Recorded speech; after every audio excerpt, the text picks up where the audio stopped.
तो आज मैं एक्सप्लेन करूंगा एक नया मांगवा। तो शुरू करते हैं मांगा से। मांगा की शुरुआत में हम देखते हैं creator of pace of 9 creation. अभी हम देखते हैं एक बड़े से छड़ी के ऊपर एक आदमी बंधा पड़ा हुआ है और उस छड़ी को देख के ऐसा लगता है वो मंकी किंग का छड़ी है। अभी हमें बताया जाता है उसका नाम है एम्परर यासन ऑफ 9 क्रिएशन। अभी हम देखते हैं आहिस्ता आहिस्ता उसकी आंखें ओपन होता है, तभी उठ के बैठ के अपने सर को पकड़ते हुए बोलता है 10,000 ईयर्स बीत चुका है।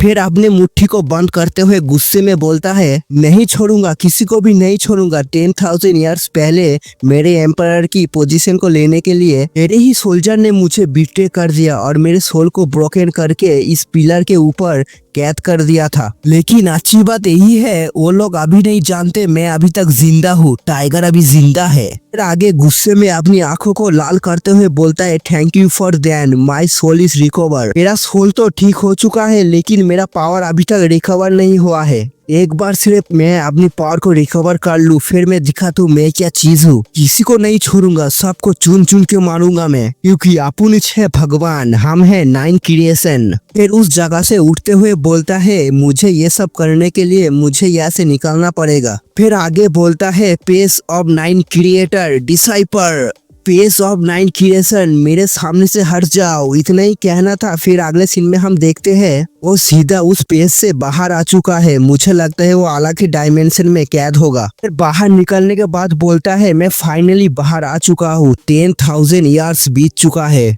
फिर बाहर निकल के इस दुनिया को देखते हुए बोलता है चलो पहले एक कॉन्टिनेंट ढूंढते हैं जहाँ पर हम अपनी पावर को रिकवर कर सके। फिर हमारा सीन चेंज होता है, हम देखते हैं एक सेट को जिसका नाम है 1000 शॉट सेट। फिर हम देखते हैं सेट के अंदर जहाँ पर पूरा मैसिकर हो रखा है, कोई मारा पड़ा हुआ है, किसी की हाथ काटा हुआ है, किसी की सीने के अंदर तलवार घुसा है और कोई बोलता है मास्टर मुझे बचाइए प्लीज।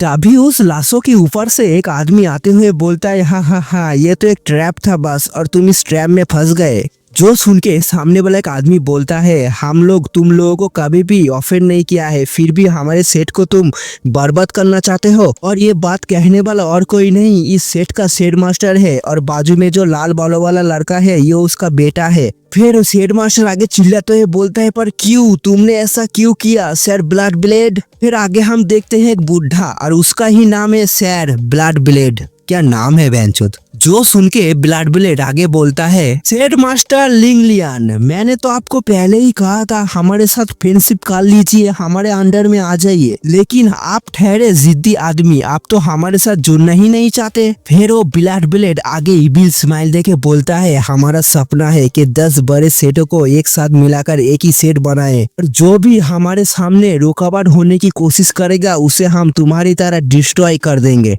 तभी हम देखते हैं ब्लड ब्लेड की हजारों की सेना, जिन लोगों की शरीर के अंदर से पर्पल कलर की इविल एनर्जी निकल रहा है। और ये सब नजारों को देख के हेड मास्टर भी गुस्से में बोलता है क्या तुम लोग मुझे डराने की कोशिश कर रहे हो, क्या तुम्हारे सामने मैं सेंडर कर दूंगा तुम्हारे सपने में। फिर अपनी तलवार को लेके अपनी शरीर से हाई अमाउंट में एनर्जी निकालते हुए बोलता है अगर मैं मर भी गया तो तुम लोगों को हेवनली थंडर की स्वाद चखाकर ही जाऊंगा। इतना बोल के ही अपनी टेक्निक हेवनली थंडर को एक्टिवेट कर देता है, जिसकी वजह से हम देखते हैं आसमान में थंडर इकट्ठा होने लगता है। और सामने ये सब नजारा को देख के ब्लड ब्लेड एक छोटी सी स्माइल देके बोलता है काम डाउन और उसको केयरफुली देखो। उसी के साथ हम देखते हैं हेड मास्टर की हालत जो बहुत ज्यादा खस्ता हो चुका है। उस टेक्निक को यूज करने के बाद उसकी नाक से पूरी गंगा जमुना बह रहा है खून का। और बाप की ऐसी हालत को देख के बेटा पीछे से रोते हुए बोलता है फादर प्लीज खुद को सेफ रखना। जो सुन के फादर बोलता है डोंट वरी बेटे, मैं ये मेक श्योर करूंगा ये सामने वाला कुत्ता मर जाए।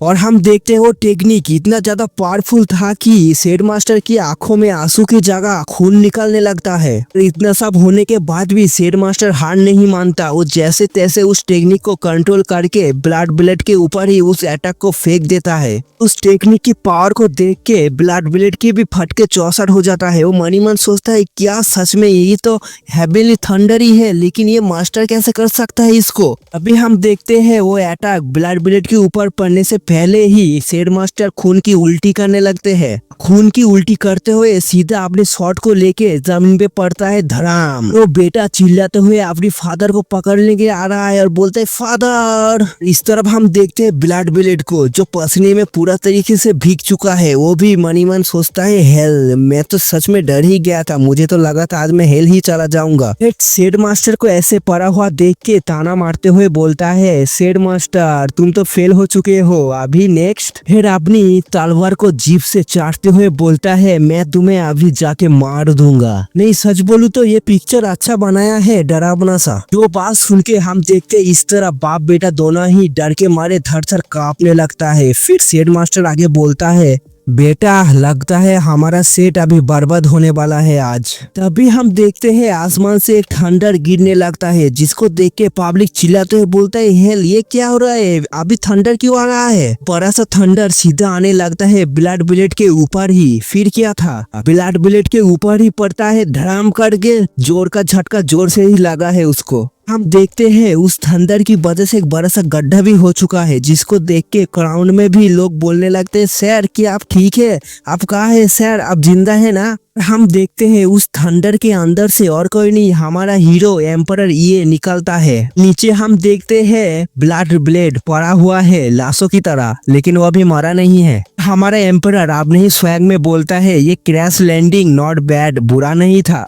मैं उसको आगे से एम्परर ही बोलूंगा। तरफ हम देखते हैं बाप बेटे तो दोनों ही शॉक हो चुका है। फिर बेटा बोलता है फादर हेवनली थंडर के साथ ही इंसान कैसे आ गया। जो सुन के बाप बोलता है बेटा हेवनली थंडर के साथ ये इंसान आया है, ये कोई ऑर्डिनरी इंसान नहीं है। अगर ये कोई नॉर्मल इंसान होता तो हेवनली थंडर के सामने ये अभी सर्वाइव नहीं कर पाता। फिर शेड मास्टर आगे हमारे एम्परर की कल्टिवेशन को चेक करते हुए शॉक होके बोलता है क्या यांग रेलम का कल्टिवेटर, हाउ दिस पॉसिबल, ये कैसे हो सकता है कि यांग रेलम का कल्टिवेटर इतनी पावरफुल थंडर को कैसे सर्वाइव कर सकता है। इस तरफ हम देखते हैं एम्परर जो अपने हाथ में एम्परर लिखा हुआ है। ये देख के मनी मन सोचता है मुझे अपनी कल्टिवेशन को रिकवर करने के लिए बहुत सारे मटेरियल्स की जरूरत है जिससे मैं बहुत जल्दी ही अपनी पावर को रिकवर कर सकूंगा। मेरा गोल है इस वर्ल्ड की टॉप कल्टिवेटर बनना, उसके बाद ही मैं रिवेंज स्टार्ट कर सकता हूँ। पीछे हम देखते हैं शेड मास्टर और उसकी सेट की जितनी सारी डिसाइपल है सब लोग एम्परर के सामने आके झुक के बोलता है सर प्लीज हमारे सेट को आपकी जरूरत है, सर ब्लड ब्लेड हमारे सेट को तबाह करना चाहता है, प्लीज हमारे हेल्प कीजिए। जो सुन के एम्परर थोड़ा सा फनी फेस बना के बोलता है होल्ड ऑन, रुको, मैं यहाँ पर तुम्हारे लिए फाइट करने के लिए नहीं आया हूँ, तुम लोगों को मिस्टेक हो चुका है। ये सब ये लोग बात कर ही रहे थे तभी ब्लड ब्लेड जमीन से उठते हुए बोलता है आउच, मुझे लगा नहीं था यहाँ पर एक पावरफुल आदमी आ जाएगा इन सेट को बचाने के लिए, लेकिन ये सिर्फ अकेला है और मेरे पास है 100 ऑफ डिसाइपल, एडवांटेज तो मेरे पास ही ज्यादा है। फिर ब्लड ब्लेड आगे इविल की तरह हंसते हुए बोलता है मेरे डिसाइपल सब फॉर्मेशन को बनाओ रे। जो सुन के ही डिसाइपल बोलता है यस सर। फिर हम देखते हैं बहुत सारे डिसाइपल के अंदर से ब्लड कलर की एनर्जी निकल के एक जगह पर जमा होने लगता है। फिर हम देखते हैं वो एनर्जी मिलके एक बड़ा सा खोपड़ी का आकार ले लेता है जिसका नाम है गोस्ट किलर ब्लेड। इतनी पावरफुल अटैक को देख के शेड मास्टर एम्परर से बोलता है सर प्लीज इसको रोकिए नहीं तो आपके साथ हम भी टैं बोल जाएंगे। जिसको सुन के एम्परर बोलता है ये तो पहले ही कहा था 1000 शॉट सेट के साथ मेरा कोई रिश्ता नहीं है, मुझे इन सब से इन्वॉल्व मत करो। और सामने हम देखते ब्लड ब्लेड जो हंसते हुए बोलता है लो मेरा सबसे पावरफुल अटैक रेडी हो चुका है, अभी कौन है जो इसके सामने आना चाहेगा। फिर आगे पागलों की तरह हंसते हुए बोलता है किल इट, उस अटैक को छोड़ दो। फिर हम देखते वो अटैक सीधा एम्परर के सामने ही आ चुका है और कितना बड़ा अटैक है, बाप रे बाप। और एम्परर इतना बड़ा अटैक को देख के भी टस से मस नहीं होता। फिर एम्परर अपने हाथ को आगे बढ़ाते हुए बोलता है नाउ तुमने अभी मुझे मजबूर कर दिया तुम्हारे साथ फाइट करने के लिए। और फिर अगले सीन में ही हम देखते हो अटैक सीधा अपने एम्परर के ऊपर ही पड़ता है धर्म। इस तरह ब्लड ब्लेड हंसते हुए बोलता है हा एक यांग रेलम का छोटा सा कल्टिवेटर आ गया है मेरे साथ स्काई ब्रेकिंग ब्लड ब्लेड के साथ फाइट करने, हा क्या मजाक है ये, अभी मुझे कोई नहीं रोक सकता 1000 शॉट सेट को डिस्ट्रॉय करने से। इस तरफ हम देखते हैं हमारे एम्परर जो धुआं से निकलते हुए बोलता है अरे ताऊ थोड़ा सा सांस ले लीजिए, यही तो आपका दिल आपकी हलक में आ जाएगा। और एम्परर को जिंदा देख के सच में ब्लड ब्लेड का दिल तो हलक में ही आ चुका है और शौक होके बोलता है क्या ये अभी तक जिंदा है, पर कैसे। और इस तरफ हम देखते हैं एम्परर जो दोनों उंगली से उस अटैक को रोक लिया है और बोलता है क्या तुम ऐसे छोटे मोटे अटैक से मुझे मारना चाहते हो इन योर ड्रीम। फिर हम देखते हैं हमारे एम्परर अपनी उंगलियों में थोड़ा सा पावर लेके उस अटैक के ऊपर थोड़ा सा प्रेस करता है सिर्फ, उसी वजह से वो अटैक पूरा चकनाचूर हो चुका है। और सच बोलूं तो हमारे एम्परर क्या लग रहा है एकदम माफिया मापिक। हमारे एम्परर की ऐसे एक्शन को देख के वो ब्लड ब्लेड भी हक्का बक्का रह जाता है, बिलीव भी नहीं कर पा रहा है कि उसके सामने अभी अभी हुआ क्या। शौक के मारे मन में सोचता है हाउ दिस पॉसिबल, ये हो कैसे सकता है, सामने वाला आदमी मेरे अटैक को रोका ही नहीं, उसके साथ ही 2 फिंगर की हेल्प से सिर्फ मेरे अटैक को ऐसे टुकड़ों में बिखर दिया। तो बस आज का वीडियो यहीं पर एंड करते हैं। मैं ये नया मांगा एक्सप्लेन कर रहा हूँ, अगर आप लोगों को अच्छा लगा तो प्लीज मुझे बताइएगा, अच्छा रिस्पॉन्स आया तो मैं इसे कंटिन्यू करूंगा। जिसने भी सब्सक्राइब नहीं किया वो सब्सक्राइब कर लेना, शेयर कर देना, कमेंट के लिख बताना मेरे एक्सप्लेनेशन कैसा लगा। मैं आप सबसे मिलता हूँ नेक्स्ट वीडियो में, तब तक के लिए सी यू सून।